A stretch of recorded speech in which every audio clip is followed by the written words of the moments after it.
வணக்கம். இன்றைக்கி எம்ஜிஆர் ஐயாவோட கடைசி தினத்தின் நிகழ்வுகள்னு சொல்லி சில விஷயம் பார்க்கலாம். இந்த பதிவு நான் அவரை பற்றி தெரிஞ்சுக்கிறதுக்காக படித்த புக்கிலேருந்து உங்ககிட்ட நான் ஷேர் பண்ணுறேன்.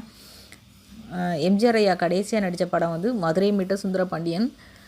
எம்ஜிஆர் ஐயா கடைசியாக கலந்து கொண்ட விழா நேரு ஐயாவோட சிலை திறப்பு விழா.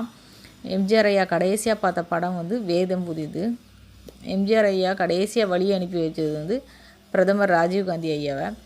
அப்புறம் எம்ஜிஆர் ஐயா கடைசியாக செய்த உதவி வட ஆற்காடு மாவட்டம் திமிரி ஊராட்சி தலைவர் பச்சையப்பன் அப்படிங்கிறவங்க குடும்பத்துக்கு ₹1,00,000 வழங்கியது. அப்புறம் எம்ஜிஆர் ஐயா கடைசியாக சந்தித்து பேசிய அமைச்சர் முத்துசாமி ஐயா. எம்ஜிஆர் ஐயா கடைசியாக ராஜீவ்காந்தி கையை பிடிச்சி முத்தம் கொடுத்துருக்காரு.